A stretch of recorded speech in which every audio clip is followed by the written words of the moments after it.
नमस्कार, मैं हूं प्रभु पटेरिया और आप देख रहे हैं हमारा खास कार्यक्रम सुनिए साहब। आज हम जिस खबर पर विश्लेषण करने जा रहे हैं वो विधानसभा सत्र से जुड़ी होगी। आज के कार्यक्रम में हम छोटे होते जा रहे सत्र और विपक्ष के हंगामे का विश्लेषण करेंगे।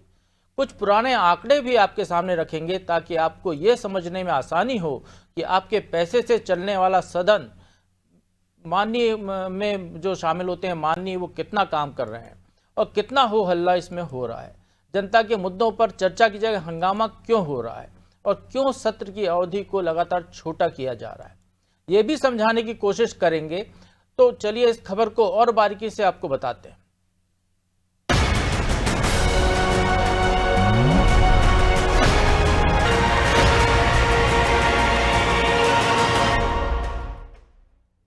विधानसभा जनहित के मुद्दे उठाने का सबसे प्रभावी मंच है। इसे लोकतंत्र का मंदिर भी कहते हैं और आसान शब्दों में कहें तो वो जगह जहां गांव का गरीब आदमी भी इस उम्मीद से अपना प्रतिनिधि चुनकर भेजता है कि वो उसके दुख दर्द दूर करने का माध्यम बनेगा, जहां विधायक काम करते हैं, जनता के हित में फैसले लेते हैं, प्रदेश के विकास के लिए चर्चा का नियम कानून बनाते हैं। लेकिन अब विधानसभा सियासतदानों के लिए किसी अखाड़े से कम नहीं है। पिछले कुछ सालों से विधानसभा में हंगामा ज्यादा और काम कम होता जा रहा है। इतना ही नहीं, लगातार सत्र की अवधि भी कम होती जा रही है। समय से पहले विधानसभा की कार्रवाई को स्थगित करने का एक चलन सा चल पड़ा है। हंगामे की भेंट चढ़े सदन को चलाने में टैक्स पेयर्स का पैसा लगता है। इसके बावजूद असल मुद्दों पर चर्चा की वजह विपक्ष और सत्ता पक्ष हंगामा करने को ज्यादा तवज्जो देते हैं।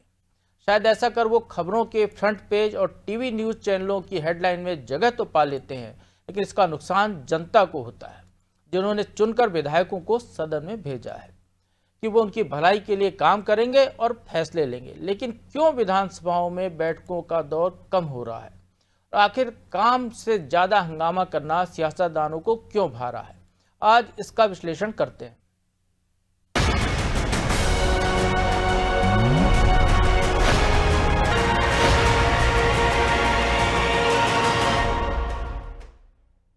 मध्य प्रदेश में इस बार का बजट सत्र महज 15 दिन का रखा गया, जिसमें सिर्फ 9 बैठकें ही रखी गई हैं। इस छोटे से बजट सत्र में वित्त मंत्री जगदीश देवड़ा ने वित्तीय वर्ष 2025-26 के लिए देश का अब तक का सबसे बड़ा 4,21,032 करोड़ रुपए का बजट पेश किया। वहीं विपक्ष ने हंगामा करने में कोई कसर नहीं छोड़ी। किसी दिन चेहरों पर काले नकाब तो किसी दिन हाथों में नकली सांप लेकर विधानसभा पहुंचे, तो कभी कुंभकर्ण बनकर कांग्रेस के विधायकों ने सत्ता पक्ष की घेराबंदी की। लिहाजा सदन में काम कम और हंगामा ज्यादा देखने को मिला। बजट पेश होने के दौरान भी विपक्ष ने जमकर हो हल्ला किया। मंडला एनकाउंटर, सौरभ शर्मा समेत पुलिस प्रशासन के मुद्दों पर विपक्ष ने वॉकआउट भी किया। हालांकि इस बार के सत्र की खासियत ये रही है कि इस सत्र में सत्ता पक्ष और विपक्ष दोनों के विधायकों ने कुल 2,939 प्रश्न लगाए हैं। विधानसभा सचिवालय के मुताबिक 1,448 तारांकित और 1,491 अतारांकित प्रश्न समेत कुल 2,949 प्रश्नों को सूचनाएं विधायकों के द्वारा दी गई। इसके साथ ही स्थगन प्रस्ताव की 1, ध्यानाकर्षण की 118, अशासकीय संकल्प की 24, शून्यकाल की 13 सूचनाएं भी विधायकों के द्वारा दी गई थी। सत्र के बीच होती होली, रंग पंचमी समेत कुल 5 दिन अवकाश भी रहा। हालांकि कांग्रेस सत्र को छोटा बताकर बीजेपी को घेरती नजर आई, लेकिन ये बात सत्र शुरू होने के पहले की है। ये हम सबके लिए बड़ा चिंता का विषय है कि जिस प्रकार से भारतीय जनता पार्टी के शासनकाल में लगातार हमारे जो विधानसभा के सत्र हैं वो छोटे होते जा रहे हैं। और मैं समझता हूँ कि मध्य प्रदेश के इतिहास में पहला अवसर होगा जहाँ पर इतना छोटा जो बजट सेशन रखा गया है। तो ये कहीं ना कहीं हमारे लोकतंत्र के लिए, हमारे प्रजातंत्र के लिए, हमारे जितने भी मान्य सदस्य जो चुन करके आए हैं, चाहे वो सत्ता पक्ष के हों चाहे विपक्ष के हों, हम सबके लिए चिंता का विषय है। कांग्रेस के आरोप अपनी जगह हैं, लेकिन पिछला शीतकालीन सत्र महज 5 दिन चला था। इसमें 1,766 प्रश्न लगाए गए थे, जबकि सत्र के दौरान 142 प्रश्न विधायकों ने पूछे थे। तो पिछले बजट सत्र पर नजर डालें तो वो समय से पहले स्थगित हो गया था। ये बजट सत्र 1 जुलाई से शुरू हुआ था। वित्त मंत्री जगदीश देवड़ा ने 3 जुलाई को बजट पेश किया था, लेकिन 2 दिन बाद 5 जुलाई को बजट सत्र समाप्त हो गया। इस दौरान बजट भी पास हो गया और बिना चर्चा के 6 विधेयक भी पारित हो गए थे, जबकि सत्र की अवधि 14 दिन के लिए तय हुई थी, यानी इसे 19 जुलाई तक चलना था। अब ये तो केवल एक वानगी है। मध्य प्रदेश विधानसभा के सत्र में बैठकों की संख्या लगातार कम हो रही है। विधानसभा का रिकॉर्ड खंगालें तो पता चलेगा कि 1998 से लेकर जुलाई 2024 तक इन 26 सालों में बैठकों की संख्या 93% घट गई है। इतना ही नहीं, सत्र के दौरान केवल 10% विधायक ही सवाल पूछते हैं। अब छोटे होते सत्र और बढ़ते हंगामे को लेकर सत्ता पक्ष का क्या कुछ कहना है, वो आपको सुनाते हैं। कार्य मंत्रणा की मीटिंग होती है, उसमें विपक्षी विरोध होते हैं, सभी होते हैं। उस मंत्रणा के आधार पे विपक्षी क्यों, वो तो कुछ भी बोलेगा। मंत्रणा की मीटिंग होती है ना, उसमें तय होता है, जिसमें नेता प्रतिपक्षी भी होते हैं। अब ये जानकर आपको शायद हैरानी हो कि 6 साल में महज 15,000 ही सवाल पूछे गए। अब ऐसा इसलिए भी हो रहा है क्योंकि सत्र की अवधि कम होती जा रही है, और जब सत्र छोटे होंगे तो सवाल भी कम पूछे जाएंगे और नए विधायकों को भी मौका कम मिलेगा। हालांकि ऐसा ना हो और नए विधायक ज़्यादा से ज़्यादा सवाल करें, इसके लिए विधानसभा के पूर्व अध्यक्ष गिरीश गौतम ने एक प्रयोग किया था। उन्होंने व्यवस्था बनाई थी कि सत्र में एक दिन ऐसा होगा जब प्रश्नकाल के दौरान केवल नए विधायक ही सवाल पूछेंगे। साल 2023 के बजट सत्र के दौरान 15 मार्च को ऐसा पहली बार किया गया था। अब आपको बताते हैं कि कब सबसे ज़्यादा दिनों तक सदन की कार्यवाही चली थी। दरअसल मध्य प्रदेश की 11वीं विधानसभा में दिग्विजय सिंह के नेतृत्व वाली कांग्रेस की सरकार ने फरवरी-मार्च 1999 में बजट पेश किया था, जो 52 दिन के लिए सत्र आहूत किया गया था। ये अब तक की 5 विधानसभाओं का सबसे ज़्यादा बैठकों का बजट सत्र रहा है। इस सत्र की 31 बैठकों में बजट पर विधायकों ने चर्चा की और तब मध्य प्रदेश का बजट पारित हुआ था। इसके बाद से आज तक कभी भी 31 बैठकों का बजट सत्र नहीं रहा। दिग्विजय सरकार के बाद के 4 बजट सत्र भी 25 से 28 बैठकों वाले रहे। 15वीं विधानसभा आते आते 22 साल में बजट जैसे गंभीर मामले में बैठकों की संख्या 8 से 13 तक सीमित रह गई। डॉक्टर मोहन यादव सरकार में बजट सत्र इससे पहले आए बजट सत्र से इस बार बड़ा रहा, क्योंकि पहले मानसून सत्र के दौरान प्रदेश का 2024-25 का बजट पेश किया गया था। इस दौरान सिर्फ 5 बैठकें हुई थी, जो पहले हम बता चुके हैं।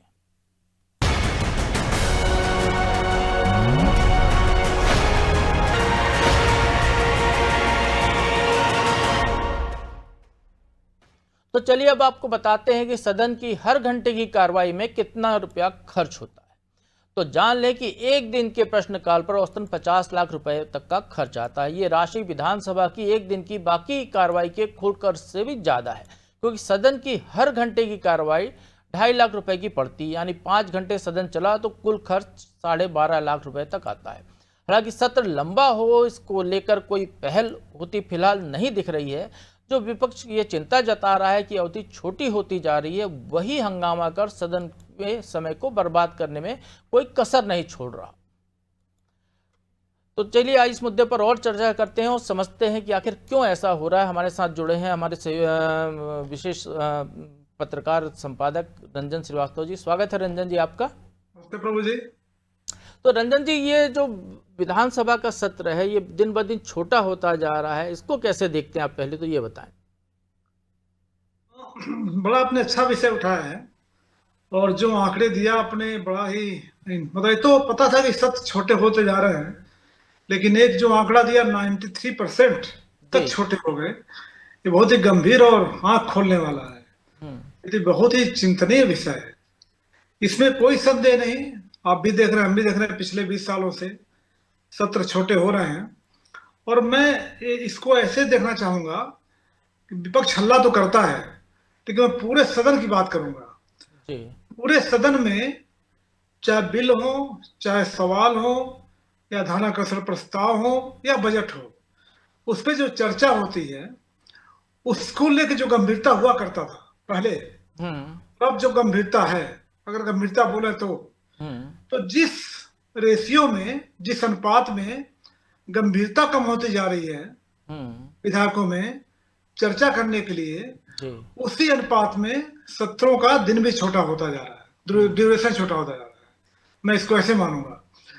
पहले और थोड़ी सी एक और हम चीज देखें प्रभु जी, लाइब्रेरी हम जाते हैं, लाइब्रेरी में जो विधायक थे, आप और थोड़ा पीछे जाइए और आपने दिग्विजय सिंह के समय की बात की, कैलाश जोशी जी, सुंदरलाल पटवा जो विधायक हुआ करते थे, ये घंटों घंटों ये लोग लाइब्रेरी भी जाते थे, विषय पे अध्ययन करते थे, फिर चर्चा भाग लेते थे। और क्या चर्चा होती थी। पिछले 2 दशकों में भी कई बार ऐसा हुआ है, मुझे याद है, कई बार 2 ऐसे बिल को उसको डिफर करना पड़ा कि ठीक है हम दूसरे समिति को भेजते हैं, फिर देखा जाएगा। अब तो ऐसा बिल पे भी चर्चा नहीं होती। अगर जो ही पत्रकार कवर कर रहे हैं लगातार, उनसे अगर पूछ लिया जाए सत्र के बाद कि बताइए कि इस बार कौन सा बिल पास हुआ, तो याद नहीं रहता है। उनका दोष नहीं है, क्योंकि चर्चा नहीं होती। तो मुझे लगता है कि विपक्ष भले कुछ भी बोले, विपक्ष भी उतना जिम्मेदार है।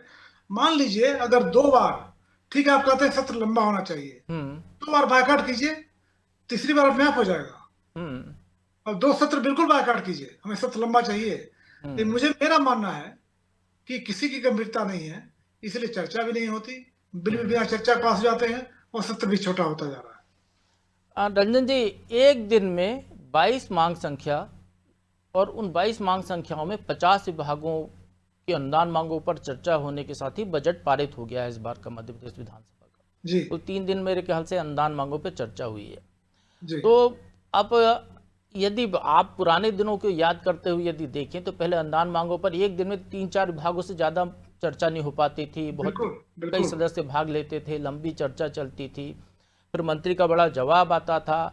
अब जो है एक साथ जो है वित्त मंत्री ने ही जो है 20-22 विभाग एक साथ ले लिए और मंत्री को जवाब देने का मौका ही नहीं मिला। वो अपने विभाग का कोई रूपरेखा नहीं बता पाया कि आगे क्या करने वाला है, क्या प्रेजेंटेशन होने वाला है उसके विभाग का, आगे कैसे काम करेगा। ऐसी कुछ भी जानकारी वो विधायक के मंत्री के द्वारा नहीं दी जा सकी विधानसभा में।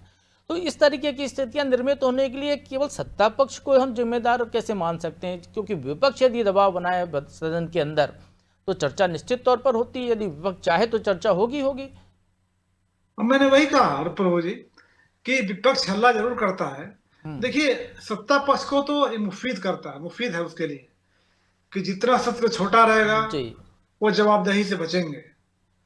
आप जो लोकसभा का जो वेबसाइट है उसे बड़ा अच्छा चीज लिखा हुआ है, क्वेश्चन आवर बहुत इंपॉर्टेंट चीज होता है। जो प्रश्न जो पूछे जाते हैं प्रश्नकाल, उसमें साफ लिखा है कि प्रश्नकाल के दौरान आप सत्ता पक्ष को घेरते हैं विभिन्न विषयों पे सवाल के माध्यम से, और सत्ता पक्ष उसका जवाब देने को मजबूर है। भले आप कह लें हाँ जानकारी एकत्रित की जा रही है बाद में, लेकिन ये नहीं कह सकते हम इसका जवाब नहीं देंगे। ऐसा प्रावधान नहीं है। जी बिल्कुल। एक क्वेश्चन पूछा आपने जनहित का और हमारा मूड नहीं है, सरकार नहीं चाहती हम जवाब नहीं देंगे। आरटीआई में चल सकता है कि ठीक है ऐसा है वैसा है, आपको जवाब देना ही है।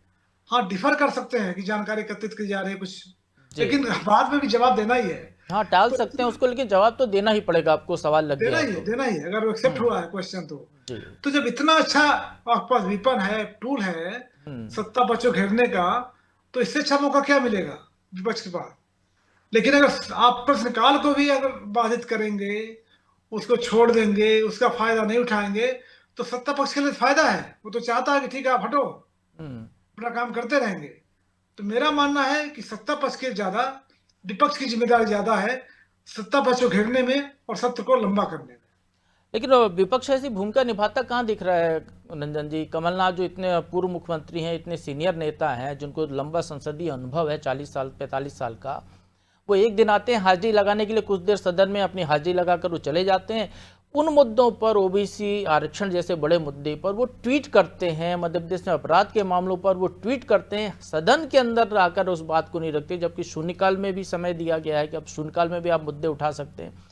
तो इस तरीके की स्थितियां, तो ये कह सकते हैं ना कि विपक्ष ही सत्ता पक्ष का सहयोगी हो गया है। वो नहीं चाहता कि जनता की आवाज़ वहाँ पर हाउस के अंदर बुलंद हो।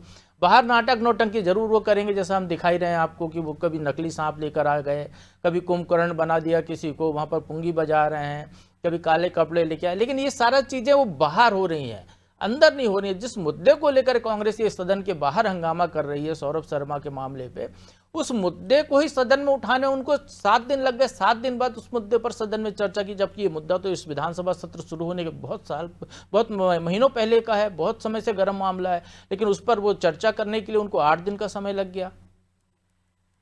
प्रभु जी देखिए, जो बाहर जो भी चीजें होती हैं, आप कुछ दिखा रहे हैं, सांप दिखा रहे हैं, बिच्छू दिखा रहे हैं, कुछ भी दिखाइए, आप वो होते रहना चाहिए, ठीक है, थोड़ा सा हाथ प्रयास भी होता है, आपको हेडलाइंस भी मिलती है, उनको जगह भी मिलती है इसी बहाने मीडिया में। लेकिन मेरा मानना है कि विपक्ष में भी, सत्ता पक्ष में भी लेयर बने हुए हैं। जो सबसे वरिष्ठ विधायक है, नेता प्रतिपक्ष है, उपनेता प्रतिपक्ष है, उसकी जिम्मेदारी है, उनके साथ साथ जो वरिष्ठ विधायक हैं उनकी जिम्मेदारी है कि आप चर्चा के लिए अनुकूल माहौल अपने विधायक दल में तैयार करें। आपको याद होगा, अब तो मुझे सुनने की शैडो कैबिनेट बना करती थी। जी बिल्कुल। पिछले कुछ समय से नहीं दिख रहा मुझे शैडो कैबिनेट। तो शैडो कैबिनेट का मतलब ये है कि सहकारिता किसी को एक्सपर्टीज है, वो अध्ययन कर रहा है, कोई गृह विभाग पे अध्ययन कर रहा है, और पूरा तैयार करके एक आदमी सब कुछ नहीं कर सकता। तो अध्ययन का मतलब है, शैडो कैबिनेट का मतलब ही है कि आप तैयारी करके आइए, उस पर सरकार घेरेंगे आप। लेकिन जिम्मेदारी किसकी होती है? जो वरिष्ठ लोग हैं। अब जैसे कमलनाथ जी का नाम लिया आपने, खुद सदन में नहीं आएंगे। आप जो नए विधायक हैं या जो रुचि नहीं ले रहे हैं, नहीं लेना चाहते हैं, तो कैसे वो अपनी चर्चा भाग लेंगे? तो इस पे जो प्रथम जो पंक्ति है विधानसभा में, चाहे सत्ता पक्ष हो या विपक्ष का हो, तो प्रथम पंक्ति की जो नेता बैठते हैं वो बहुत बड़ी जिम्मेदारी है। लेकिन उसमें भी गंभीरता नहीं रहेगी तो आप दूसरे विधायकों से आप कैसे एक्सपेक्ट कर सकते हैं गंभीरता की? रंजन जी, पिछले सत्र विधानसभाओं की तुलना में इस बार एक ज़्यादा अच्छी बात ये दिखाई दे रही है कि कुछ चीज़ें फिर से रिस्टोर की गई, जैसे शून्यकाल समाप्त कर दिया गया था पिछले विधानसभा में, उसको फिर से लागू किया गया। याचिकाओं लगाने का क्रम को आवेदन कर दिया गया था, फिर से उन्होंने याचिका करके विधायक के अधिकार का प्रतीक दिया उसको। तो इस तरीके से बहुत सारी चीज़ें इसमें शामिल की गई हैं। वर्तमान विधानसभा अध्यक्ष का यदि हम ये जो उनके नेतृत्व में अभी जो 4 विधान सत्र हुए हैं तो उसको देखें तो उसमें जो है केवल एक पिछले बजट सत्र जो जुलाई वाला है वही जो है समय से पहले समाप्त हो गया था। बाकी सारे सत्र उनने जो है जितने अवधि के लिए विधानसभा बुलाई उतनी अवधि तक चलाने का प्रण दिखाया है। इस सत्र में भी लगभग वही दिख रहा है हमको। लेकिन उसके बावजूद यदि हम कहते हैं तो इतनी विधानसभा में अनुकूल माहौल होने के बावजूद क्या सत्ता पक्ष के मंत्री नहीं कह सकते, क्या विधायक नहीं कह सकते कि सदन की अवधि लंबी कराई जाए, या फिर जब अधिसूचना जारी होती है विधानसभा सत्र की तब विपक्ष इस मुद्दे पर दबाव नहीं बना सकता? विपक्ष इस मामले के लिए तो कोर्ट जाता है कि विधानसभा का जो है लाइव टेलीकास्ट कराया जाए, लेकिन विधानसभा के मामले में, अवधि बढ़ाने के मामले में विपक्ष राज्यपाल का दरवाजा भी देखना पसंद नहीं करता है। तो क्या स्थिति है ये? मतलब इसका मतलब विपक्ष कमजोर है इसलिए सत्ता पक्ष इस तरीके की मनमर्जी चला रहा है? देखिए प्रभु जी, एक तो है कि विपक्ष बहुत ही हताश और निराश है। 2003 के बाद आप सरकार में आ नहीं पाए 15 महीने को छोड़ के, तो उनमें भी एक निराशा है कि विधानसभा में आना जाना। लेकिन बीजेपी तो लंबे समय तक विपक्ष में रही ना। हम जो लंबे सत्रों की बात कर रहे हैं वो तभी के जब बीजेपी विपक्ष में हुआ करती थी। सरकार तो तब भी नहीं चाहती होगी सत्र चले, अवधि लंबे दिन तक चले। जी जी, लेकिन देखिए दोनों चीज था। एक तो बीजेपी मजबूत थी और दूसरी बात है कि जब तत्कालीन सत्ता पर दिग्विजय सिंह का नाम लिया आपने, वो चर्चा कराते भी थे। मुझे तो याद है दिग्विजय सिंह इंदौर आया करते थे, मैं इंदौर से मैं था, यहाँ से आने वाला इंदौर चला गया, एयरपोर्ट पे हर बार आते थे। बाद में की बात है, लेकिन जब तक सवाल नहीं खत्म हो जाते थे पत्रकारों के, वो हटते नहीं थे। तो यह नेताओं के ऊपर ही होता है। अब कैलाश जोशी है, सुंदरलाल पटवा है, वो चाहते थे, मैं किसी को ब्लेम नहीं कर रहा हूं। तो जो गंभीरता पहले नेताओं में थी, मैं सत्ता पक्ष नेताओं को भी कहता हूं बिना ब्लेम किए हुए कि उनमें भी गंभीरता कम हुई है। उनको भी चाहिए कि आप, क्योंकि आपकी बड़ी जिम्मेदारी है सत्ता पक्ष होने का नाते कि आप जो चीजें आ रही हैं उसको बहस में लाएं। लेकिन मैं फिर मानता हूं कि जो सदन होता है विपक्ष के लिए बड़ा अनुकूल चीज होती, जगह होती है, तो विपक्ष की जिम्मेदारी ज्यादा है। आपको घेरना, सरकार को घेर के लाइए। तो आपने जैसे प्रश्नकाल की बात की, उसी तरह से सत्र को लंबा करने के लिए भी आपको घेर के लाना है। जैसे मैंने कहा 2 बार आप बायकॉट कर दीजिए सत्र में, तो तीसरी बार होना। दूसरी बात हुई है प्रभु जी कि तोमर साहब का एक दीर्घकालीन अनुभव है। दोनों पक्ष में मैं देखता हूं उनको सम्मान मिलता है, तो कभी उनके आचरण को लेकर के, उनके विधानसभा चलाने को लेकर के बहुत कम कंट्रोवर्सी होती है कि सत्ता पर ज्यादा ध्यान देते हैं, विपक्ष को नहीं देते हैं। तो मुझे लगता है कि अगर तोमर साहब हैं उनका, अच्छा मुझे एक और कुछ ये कहना है कि जब गिरीश गौतम साहब थे तभी मैंने कई बार देखा कि सत्ता उन्होंने पूरा चलाया, सत्र को पूरा चलाया, तो सत्ता पक्ष का सहयोग था। लेकिन विपक्ष का अगर खुद नहीं लपकेगा, उस चीज को नहीं लेगा, तो कैसे काम चलेगा। तो तोमर साहब जब है, दोनों पक्ष में उनका सम्मान है, और मुझे लगता है कि उनके रहते हुए सत्ता पक्ष उनकी बात को मानेगा, अगर विपक्ष ठीक से रखता है तो जी। लेकिन केवल आप सांप दिखाने आएंगे, कुंभकर्ण बनने आएंगे, या कुछ और काम है, तो फिर कैसे काम चलेगा जी। विपक्ष को जिम्मेदारी निभानी पड़ेगी। चलिए, बहुत बहुत धन्यवाद रंजन जी आपका चर्चा में भाग लेने के लिए। तो विपक्ष को अपनी जिम्मेदारी निभानी पड़ेगी। यदि विपक्ष दबाव डालेगा तो विधानसभा का वो प्लेटफॉर्म जहां पर जनता की आवाज़ आती है, जहां पर जनता के मुद्दों की सुनवाई का मंच है सबसे बड़ा, और जहां से उनकी समस्याओं का हल निकलता है, वो मंच सार्थक हो सकेगा। सुनिए साहब, मैं आज बस इतना ही। आप बने रहिए अनादि टीवी के साथ।